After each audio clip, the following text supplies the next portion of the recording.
Starting, I'll start you as soon as you get to the mic and start speaking. I want to thank the board for allowing me to speak. I need to give my professional background because it's relevant. I'm double board in emergency medicine and family medicine. I taught full-time at Albany Medical Center for 10 years.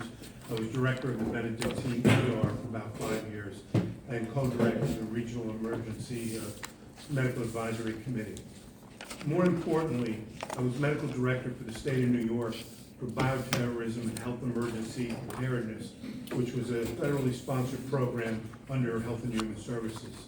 I did extensive training and experience in chemical, biologic, nuclear, radiologic disaster, and health emergency preparedness. We did extensive tabletops with federal, state, and local stakeholders, including dirty bomb, anthrax, chemical release.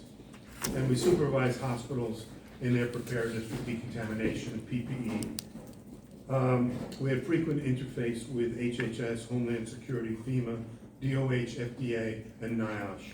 Now I'm going to go on to BESS, the project, the battery project. KCE is a Korean-owned company. Tells us that these are new and improved systems which are less prone to major fires. While technology has improved, fires have still occurred with the newer systems which can release highly toxic gases. These newer systems do not yet have a long-term safety track record. Chemicals that are released in smoke plumes, especially if water is applied, rain, snow, heavy fog, hydrogen fluoride, which becomes hydrochloric acid when exposed to water mist, and this will actually liquefy lung tissue. It chelates or pulls out of your blood ions like calcium and magnesium, and it can drive your potassium up, which can stop your heart. It puts out phosphorofluoride and phosphorus pentafluoride. There are also multiple organic compounds, which are almost all carcinogens and can be explosive. These are in a fire event. Hydrogen cyanide and carbon monoxide. The phosphorus fluoride compounds are heavier than air, and they may drift down into the village during a runaway event. Any water, anywhere that touches this stuff will generate these chemicals, which actually can float down. Hydrogen fluoride in itself goes up. The rest of these go down. That's the danger.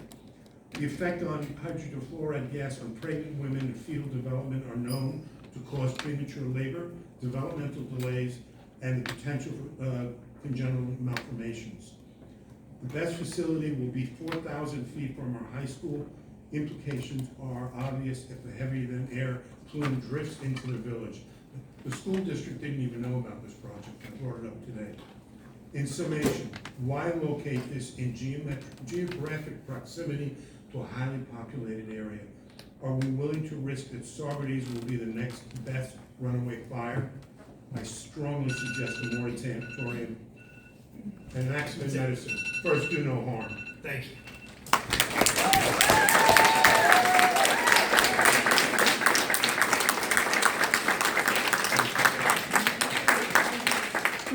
Breathe on you. Just got it in.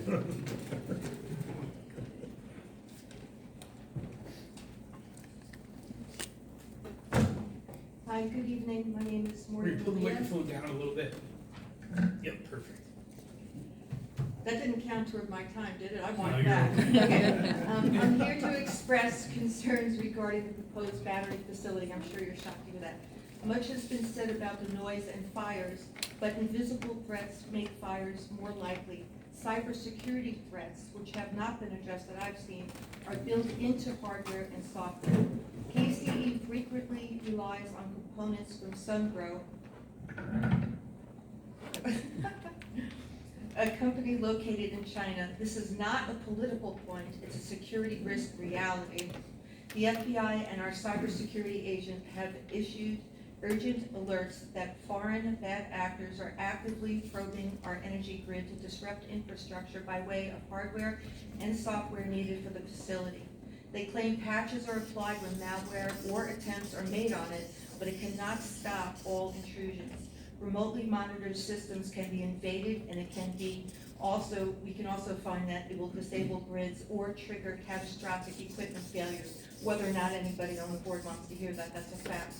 KCE claimed safe systems due to US-based oversight are safer with their patches. However, experts agree that integrating systems into local central Hudson grid create unique vulnerabilities.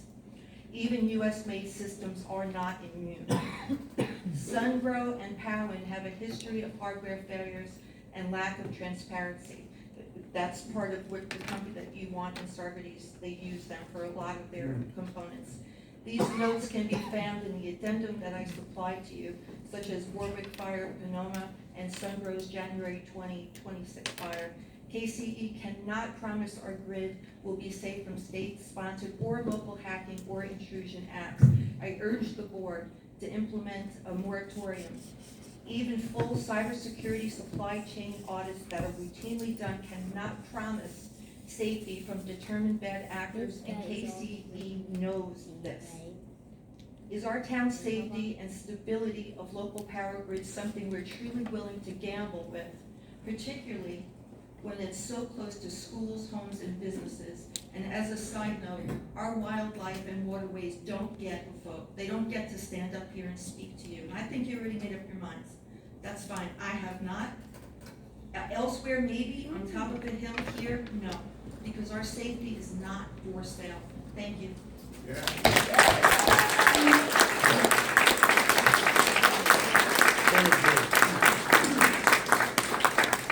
Deborah Sanchez.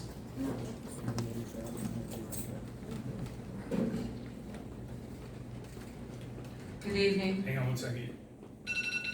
Okay, go ahead. Okay, I'm going to try to address several things. With the battery storage, Hold on one second, I'm sorry. Okay. you got it? Go ahead. So there's a lot of concerns, a lot of people are talking about with the company key storage, key capture. Also going further about the state environment quality review, if that's gonna be done, the moratorium, and also the benefits, who's benefiting from this is my main question. I don't see the people of the town benefiting. There's some kind of undisclosed information about a certain type of income that the town would receive from this company, and if that's true, and how much, and how would the town benefit from that? Would the taxes be lowered? I don't want to consume your time. Okay, so I was just asking about, not that I'm, All right, I'll answer your question then. okay, It's not undisclosed. This is very similar to when the solar companies came to Sardites. The first one, no one really had a template for how to assess those. There was a lot of back and forth between what we thought it was worth, what the developers thought it was worth, what NYSERDA thought it was worth. This is brand new as well. This really started last September and late in 2025. My expectation is, at some point, folks will be able to determine a value per kilowatt, and then based on the number of kilowatts, if something's approved, that would tell us the value of a pilot agreement, which would be directly paid to the town, the county, and the school. They will pay taxes, just like any other business entity, under a pilot agreement, which will establish the value of the facility. Not like our homes, where it's set by the market value. all right, well, thank you for that information, But because I want to be clear, there's no negotiations taking place or anything like that. There's nothing that hasn't been made public that folks aren't aware of. okay, because that was gonna be my question, like, how are the people of the town going to benefit, because I don't see any benefit of this. So, if you want me to answer that, I will, but I don't really, I'm not gonna do it during. Okay, Okay, because this is it's everyone's opportunity to speak. all I'm right. not gonna interrupt you, just kind of roll through, and at the end we'll. Okay, so, you mentioned some other concerns. It's not that we're against green energy. I mean, everybody wants to save the planet and do something better. It's just that the main complaint or concern is of where this is being placed. And there's other concerns as far as environmental, anything that happens, is going to be detrimental. And I don't know if the town wants to go down like they did in Warwick. I mean, this will be a stain on the town board for life, as far as I can see, if something really bad happens like this, you're never gonna live that down. So that's a concern. And the other thing too, I guess, is there's a lot of other things I'd like to discuss right now is the BES and the zoning. I'd like to see some changes done to that as well for the benefit of the people, not for the benefit of corporations. Other ways, the Winston Farm and infrastructure, whether it's BES or Winston Farm, I just feel like Saugerties does not have the infrastructure. We just cannot physically, financially, or any other way, I don't see how they can support the amount of traffic, the amount of people coming into this town if all these developments are considered. So again, who's going to be responsible for that, for the infrastructure, for the traffic control, for all the other things that may be presented? And that's that's my concern. And wanted to know if somebody was going to put something in place for those, if these things should happen. Okay, Thank you. thank you.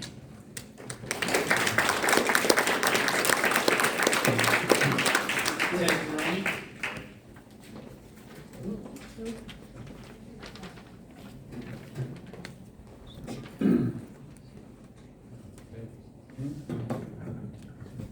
Hello everyone, I'm Ted Maroney. I live on Market Street in the village.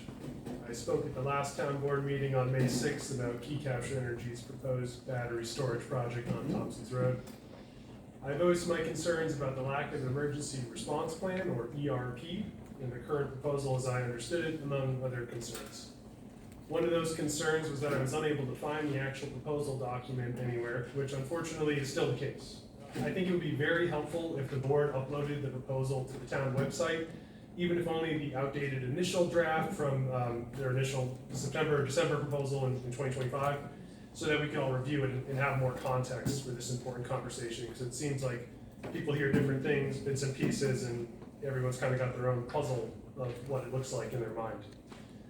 In researching the project further, it seems that it's currently designated as a Type 1 action per the State Environmental Quality Review Act, or SEQRA, which means that a full environmental assessment form, or full EAF, must be completed by Key Capture and sent to the town for review.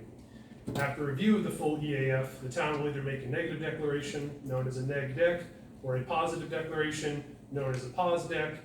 A negative declaration would mean the project does not have any potential environmental issues to address. A positive declaration would mean that it would have issues to address.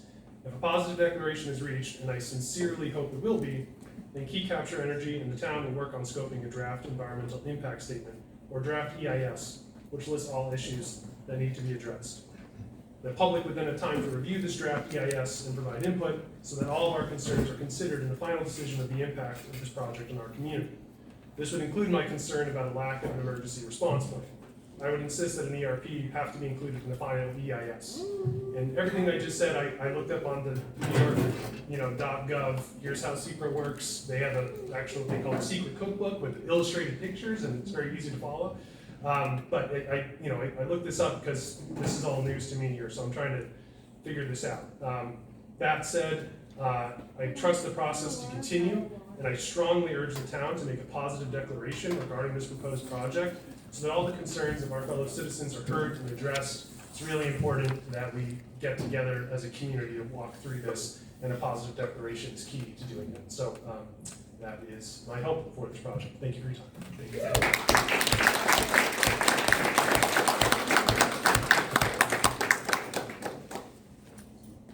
Ted Scar?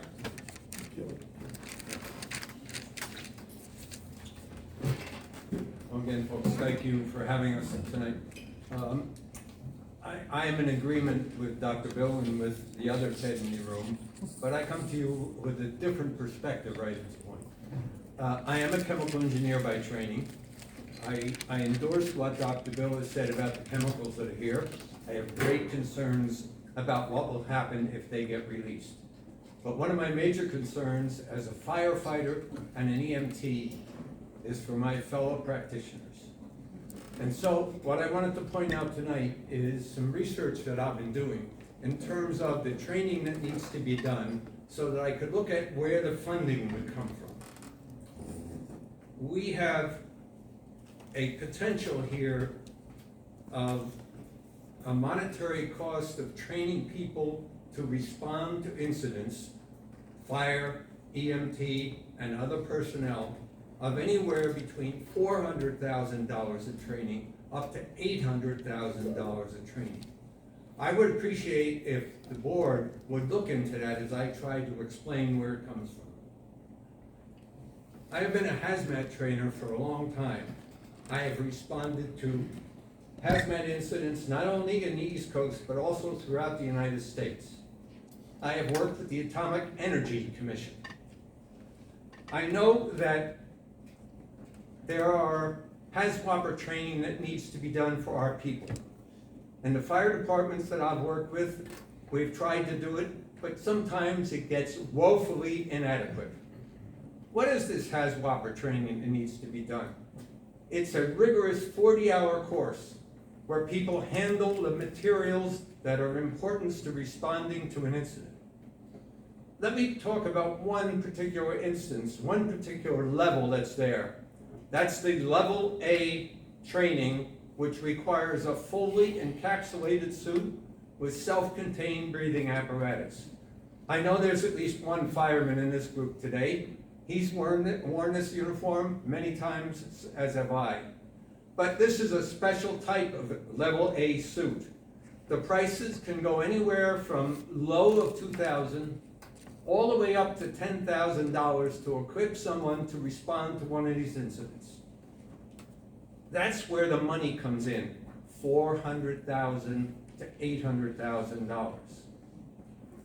I look at this community, and I hope I of course will leave fire companies out, but I see 4 major fire companies that will respond here, and of course the Diaz people as well.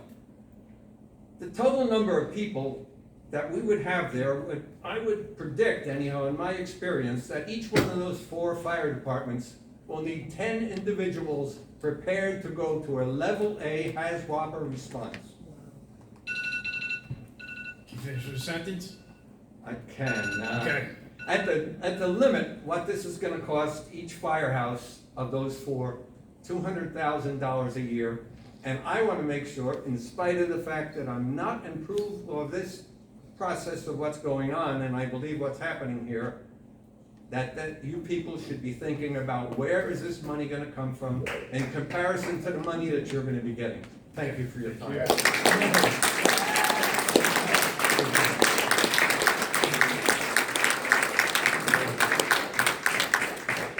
Lou Shaw? I think it's Scar, that's me. Okay. I mispronounced your first name too? Come on, Brad. Okay, Microphone. so I'm following him. Hold down. Pull the mic down. Hold the mic down. Is that better? Okay. I'm following Ted, my husband. Obviously, I'm very impressed by what he knows, and it is very impressive. But what I'm most concerned about isn't about the physical aspects or anything. It's about the high schools. The high school is 0.8 of a mile. High school, Cantine Field, Cahill School, Morse School. These are all schools that would have to be evacuated if there were an issue. What are we going to do with all those students? What are you going to do with them? The parents are going to be moved out too. Who's going to take care of these kids? These are our future, and if we don't take care of them, where are we? That to me is the major concern.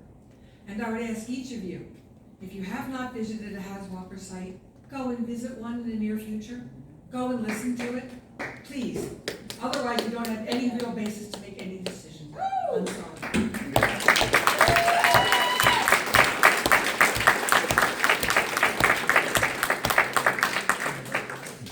Dia Montemar.